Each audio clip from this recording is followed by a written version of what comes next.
Hello there, this is Unit 6, Video 5, Finding Zeros and Turning Points Using Your Calculator.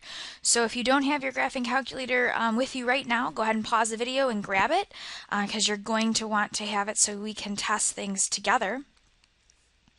So let's get started.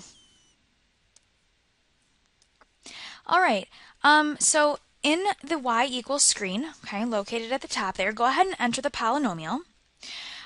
You'll notice that the screen that's showing here, you have that caret symbol, so yours may look a little bit more like this, minus 9x and squared. Of course, there's a button for, but that's just fine.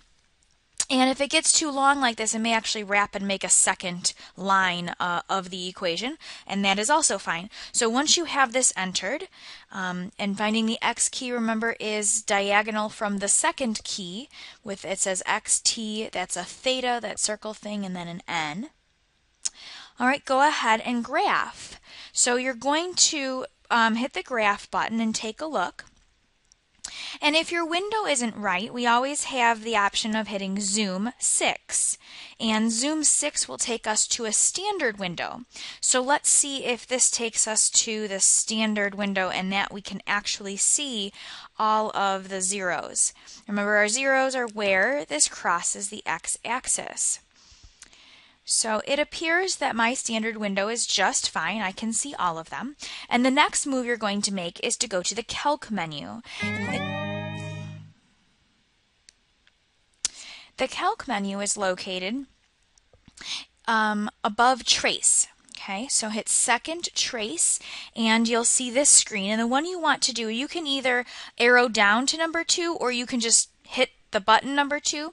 And what you'll see at the bottom of the screen is it says left bound with a question mark, and you must use the left and right arrows to find, oops, that's not what I wanted to underline, left and right, but use the left and right arrows to move around each of these intercepts. So for the first one, if I'm going all the way to the left, is I want to put the cursor, which I call a frog, and I know other teachers have other names for him, but I think he kind of looks like the little frogger.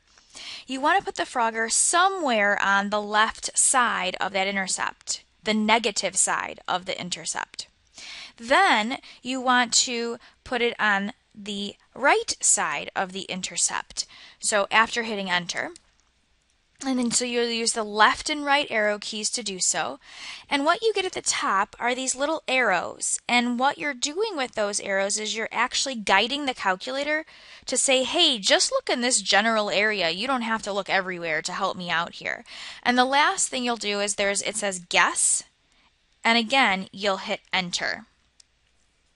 So the first one that shows on my screen, it doesn't round exactly the same as you see here, but it does show that. Negative 1.2734, mine continues 87. And notice the y value is 0.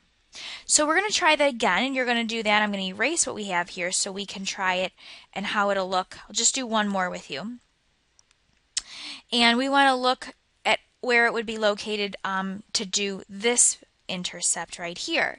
So once again, you have to hit the second Trace to go to the Calc menu and go to number 2. And then you're going to use the left and right keys, and you want to put, this time the cursor needs to be above and then below for the left and right bounds. You must do it in that order or it won't work. There must be a sign change, a y value sign change, which means you have to be in the positive y values and the negative y values. Or on this one that we were doing here, we had the negative y values and then the positive y values. So you must do that. I don't know where that's coming from. All right, so if we were to select those two places correctly, my screen did not do that, that I will find the second intercept, or 0, to be the 2.1933. Repeat that again for the third one, and you should have 3.5801. The next thing we're going to look for is turning points. Now the process to doing this using the Calc menu is very, very similar, and using that trace feature with the bounds, very similar. But we must keep a few things in mind. One, The maximum, not the actual, but the maximum number of turning points is one less than the degree of the polynomial.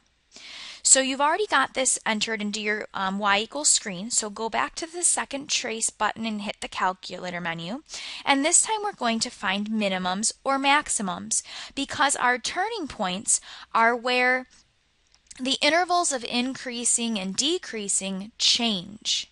That's when we will find a turning point.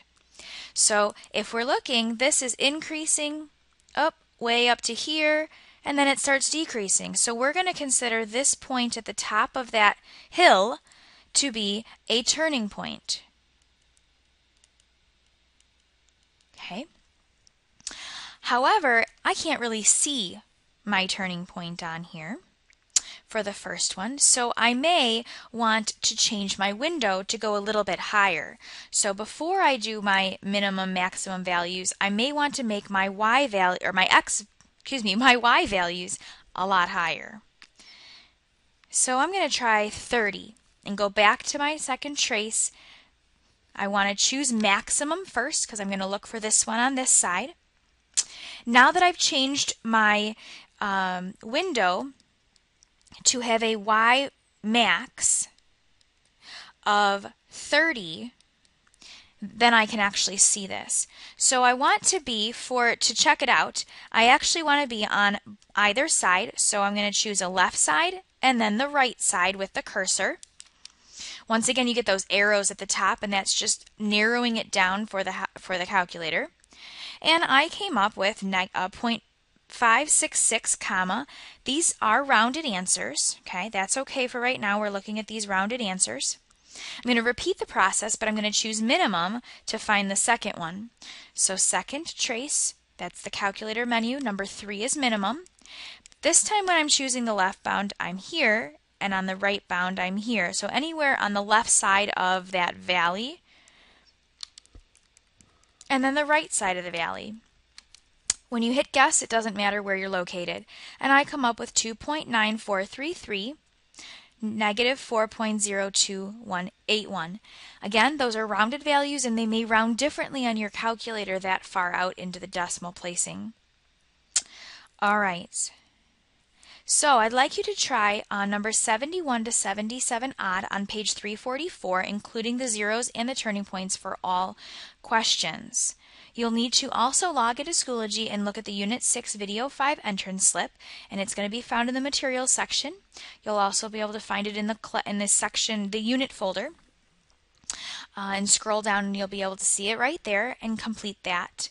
After this lesson, you should be able to find the zeros and the turning points of the polynomial using your calculator.